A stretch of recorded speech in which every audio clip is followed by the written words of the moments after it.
नमस्कार, energy meter में आपका बहुत बहुत स्वागत है। मैं हूं हर्ष वर्मा। घरेलू बाजार में आज के कारोबार में कच्चे तेल में साफ तौर पे मजबूती देखने को मिल रही है। मल्टी कमोडिटी एक्सचेंज एमसीएक्स पर भाव 5800 रुपये के ऊपर कारोबार कर रहा है। वहीं विदेशी बाजार में भी ब्रेंट क्रूड और डब्ल्यूटीआई क्रूड में भी आधा प्रतिशत से ज़्यादा की बढ़त देखने को मिल रही है। यानी कि एमसीएक्स और डब्ल्यूटीआई क्रूड में करीब करीब 1% की बढ़त बनती हुई दिख रही है। दूसरी ओर नेचुरल गैस में आज फिर गिरावट देखने को मिल रही है। ऐसे में कच्चा तेल और नेचुरल गैस में ट्रेडर्स को क्या करना चाहिए, इसका आउटलुक क्या रहेगा, इस पर बात करने के लिए हमारे साथ मोतीलाल ओसवाल फाइनेंशियल सर्विसेज के एनालिस्ट मानव मोदी जी हैं। मानव मोदी जी, केम छो? કેમ છો મજામાં હર્ષજય? बिल थैंक यू इनवाइट करने के लिए। बिल्कुल सर, और मज़े में हमेशा ही रहना चाहिए।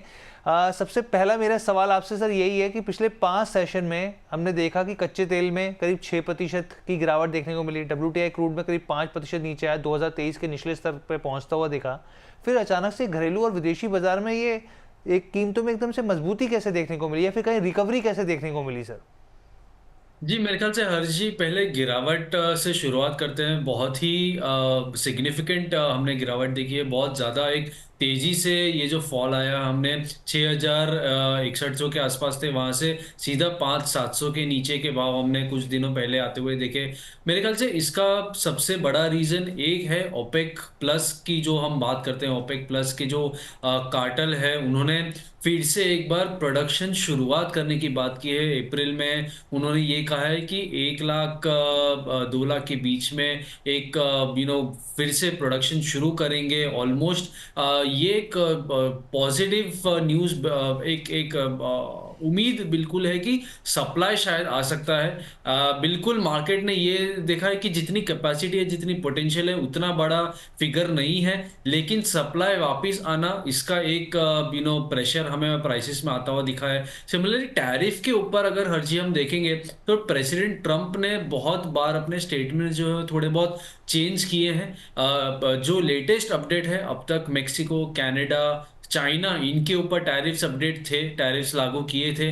लेकिन फिर से एक बार कल हमने ये देखा कि मेक्सिको और कनाडा के ऊपर कुछ चीज़ों पे टैरिफ फिर से पॉज कर दिए हैं 1 महीने के लिए। तो इसीलिए थोड़ा बहुत हमें ये मोमेंटम, ये वोलेटिलिटी दिखने मिल रही है। मेरे ख्याल से इंट्राडे के हिसाब से ये रिलीफ रैली जो है वो कंटिन्यू होनी चाहिए। इतना बड़ा फॉल जो है, आपने भी जैसे कहा 6% का फॉल है, तो 6% के आसपास थोड़ी रिलीफ रैली बिल्कुल बनती है। एक 5-700 के आसपास का सपोर्ट भी था मेरे ख्याल से, तो वहां से एक रिलीफ रैली होगी, एक बढ़त होगी।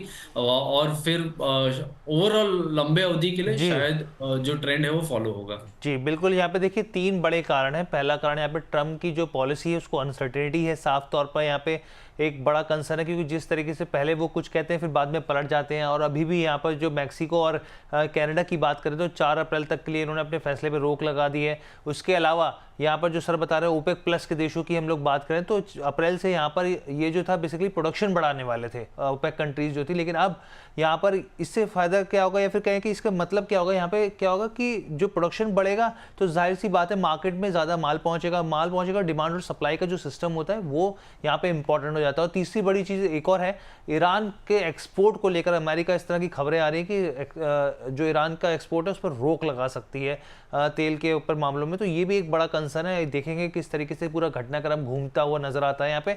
अब ये बताइए सर, जो कीमतों में ये मजबूती आई है, आपको लग रहा है कि ये टिकाऊ हुए चलेंगी या फिर वापस नीचे चला जाएगा मामला?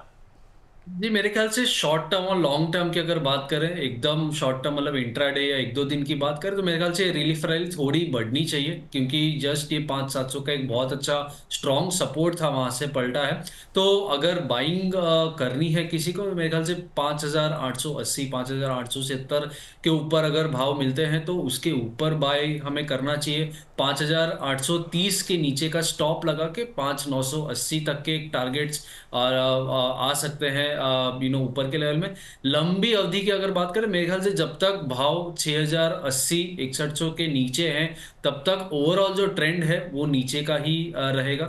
6,080 के ऊपर, 6100 के ऊपर अगर भाव निकल जाते हैं तो मेरे ख्याल से ट्रेंड में थोड़ी चेंजेस आ सकती है, लेकिन उसके नीचे लंबी अवधि के लिए ओवरऑल मोमेंटम नीचे का है। अच्छा, लंबी अवधि के लिए जो मोमेंटम है वो डिक्लाइन ही दिखा रहा है यहाँ पर, ये मिस्टर मोदी कह रहे हैं यहाँ पर। अब सर एक और सवाल बनता है, तो और हमारे व्यूअर्स को भी थोड़ा समझाइए आसान भाषा में कि अमेरिका में कच्चे तेल का जो स्टॉक बढ़ता हुआ दिखा है, बढ़ गया है यहाँ पे, इससे कीमतों पर किस तरीके से असर होता हुआ दिखेगा? जी बिल्कुल, मेरे ख्याल से ये इन्वेंट्री जो है, स्टॉक जो है, पिछले कुछ हफ्ते की अगर हम बात करें तो जनवरी का पूरा महीना हमने एक ड्रॉडाउन में आता हुआ देखा, फिर थोड़ी बहुत हमने एक बिल्डअप आती हुई देखी। पिछले हफ्ते का जो हम इन्वेंट्री देख रहे हैं थोड़ी इंटरेस्टिंग है, क्योंकि लास्ट 2 वीक से, 2 हफ्तों से हम ये देख रहे हैं कि इन्वेंट्री नंबर्स थोड़े बिल्डअप में आ रहे हैं, लेकिन डिस्टिलेट और गैसोलीन जो बाय प्रोडक्ट्स हैं उसमें चेंजेस आ रहे हैं, तो जिसकी वजह से भाव में ज़्यादा जो वोलेटिलिटी है वो थोड़ी सीमित हो जा रही है। अगर हम डिस्टिलेट और गैसोलीन को हटा दें, सिर्फ इन्वेंट्री के ऊपर नजर रखें, तो जितनी ज़्यादा बिल्डअप होगी, मतलब जितना ज़्यादा नंबर बढ़ेगा, जितनी ज़्यादा इन्वेंट्री बढ़ेगी, उसका ये मतलब होता है कि डिमांड कम हो रही है, इन्वेंट्री वेयर हाउस में बढ़ रही है, बैरल्स बढ़ रहे हैं। लेकिन इन्वेंट्री जितनी कम होगी उसका ये मतलब होता है कि डिमांड ज़्यादा है, तो प्राइसेस के लिए पॉजिटिव हो जाएगा। लेकिन अगर इन्वेंट्री बढ़ रही है, बिल्डअप हो रहा है, उसका ये मतलब है कि डिमांड कहीं ना कहीं रुक रही है और उसका ही इम्पैक्ट नेगेटिव प्राइसेस में आ रहा है। बिल्कुल, देखिए वाइस वर्सा है। आपने देखा होगा कि मान लीजिए टमाटर की बात कर लेते हैं, टमाटर में अचानक से बारिश आ गई और जो फसल यहाँ पर जो कम पैदा हुई यहाँ पर टमाटर की, और इसके जो प्राइस है जब जैसे ही कम होगा सामान, तो प्राइसेस बढ़ जाएंगे क्योंकि मांग बढ़ जाएगी। डिमांड और सप्लाई का वाइस वर्सा वाला सिस्टम होता है। सामान ज़्यादा रहेगा तो डिमांड, जाहिर सी बात है, उसमें ठंडी देखने को मिलेगी और प्राइसेस भी नीचे चले जाएंगे। बिल्कुल। तो ये पूरी एक चीज़ है यहाँ पर पूरी। अब एक और सवाल है सर यहाँ पे कि नेचुरल गैस में लगातार कमजोरी देखने को मिल रही है, तो ये गिरावट क्या आपको लगता है ये भी जारी रहेगी या कीमतों में कुछ रिकवरी देखने को मिल सकती है? जी हर जी, मेरे ख्याल से नेचुरल गैस में जो गिरावट है वो काफ़ी एक स्टेडी गिरावट है, जिस हिसाब से हमने फॉल देखा है। हालांकि नेचुरल गैस थोड़ा वोलेटाइल काउंटर है, जो फॉलो करते हैं उन्हें पता होगा, क्योंकि हमने पिछले ही कुछ दिनों में, कुछ हफ्तों में इसे 380 400 के करीब भी जाता हुआ देखा है। वहां से एक प्रॉफिट बुकिंग कह लीजिए या थोड़ा करेक्शन देख कह लीजिए, थोड़ा कंसोलिडेट कर रहा है नेचुरल गैस मेरे ख्याल से।